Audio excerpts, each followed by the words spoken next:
The ERi-TV news broadcast crew and I, Delayed Sahaya, are now ready for your daily news briefing at 10:30 local time. But first, let us catch up with the major headlines. Message of congratulations.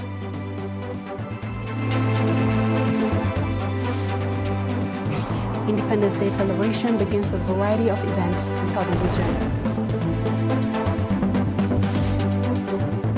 China slumps provocative U.S. naval moves.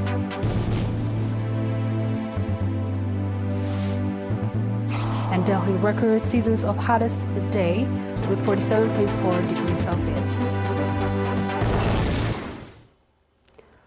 On our local news, the leaders of Egypt, Australia, Spain and Croatia sent messages of congratulations in connection with the 33rd Independence Day anniversary of Eritrea.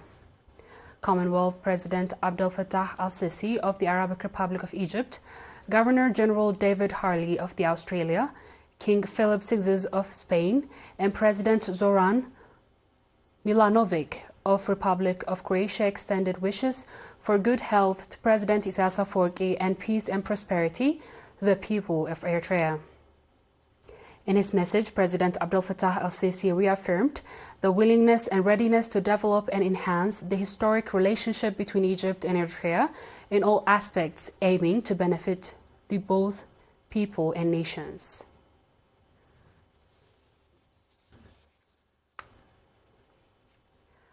The 33rd anniversary Independence Day celebration has begun in the southern region.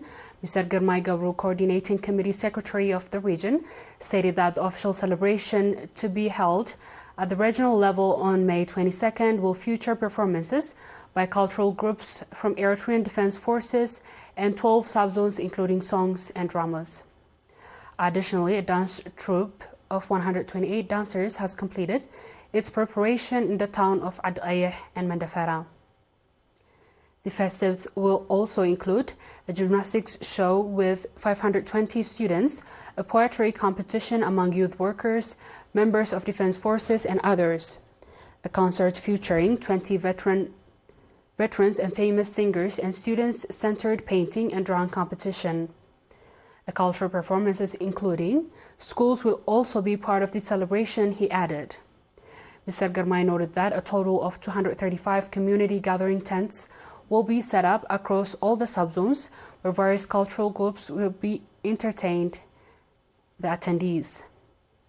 In a related report, preparations for 33rd anniversary of the country's independence under the theme Peace Anchored Resilience have been finalized in the Southern Red Sea region, according to Ms. Hawa Mohammed, the chairperson of the Regional Coordinating Committee.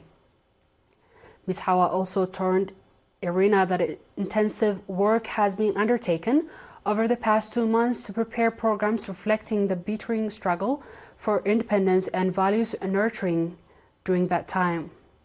She reported that seminars, children programs, and tour by the Eagle Cultural Troupe in the Eastern Command have been conducted. Ms. Hawa also stated that the military parade, a display of modern and traditional boats, and selected artistic performances are being prepared for the regional official celebration, which will be held in Asab on May 23rd. She mentioned that similar celebrations programs will take place in Tio at a Raita subzone level, in Eddi at a Central Dankalia subzone level, and Alale at the Southern Dankalia subzone level.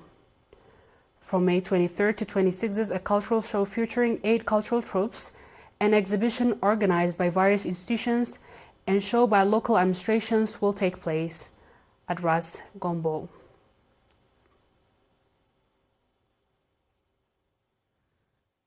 Dear viewers, we'll be back with the international news shortly.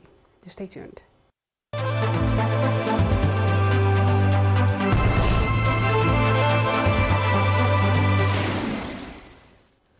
Welcome back. A Chinese military spokesperson on Friday slammed the U.S. military vessel's recent provocative moves, stating that the U.S. side invocation of the UN Convention on the Law of the Sea reveals its hegemonic nature. Zhang Xinwang, a spokesperson for the Ministry of National Defense, made the remark at a press conference in response to the media interrogation about the U.S. guided missile destroyer USS Huxley's sailing through the Taiwanese Strait and trespassing into China's territorial sea. The U.S. military vessel sailed through the Taiwan Strait, trespassed into a territorial sea and internal waters of China's Xinhua and publicly hyped the move. The Chinese side strongly deplores and firmly opposes this and has blocked sincere presentations with the U.S., said Zhang. On last news. The Indian capital city recorded the season's hottest day on Friday, with the mercury soaring on 47.4 degrees Celsius, confirmed the Indian Meteorological Department. The area in the southwest Delhi recorded a highest temperature of 47.4 degrees Celsius, followed by Mangupur area at 46.5 degrees Celsius, Ayanagar at 46.2 degrees Celsius, Jafarpur at 45.9 degrees Celsius, Palam at 45.1 degrees Celsius, Ridge at 45.5 degrees Celsius, and Dolhi Road area at 43.8 degrees Celsius. The area adjacent to Delhi also recorded unbearable heat waves, with Noida at 45.2 degrees Celsius and Gurgaon at 44.6 degrees Celsius. In a statement, IMD said that the heat wave conditions would prevail in Delhi and surrounding areas for the next couple of days. Meanwhile, amid the heat wave, fire incidents were reported from as many as 4 places across the Indian capital. Firefighting and rescue works were in progress in all these 3 places. No human injury or casualty was reported yet. Dear viewers, we've come to the end of tonight's news. Let's have a quick recap of the headlines.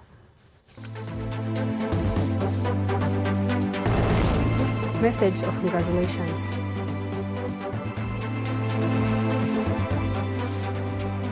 Independence Day celebration begins with a variety of events in the southern region. China slumps provocative U.S. naval moves.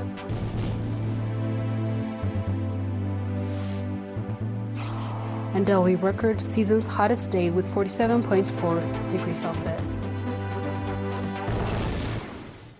That is all with our local and international news. Dear viewers, thanks for watching and have a good night.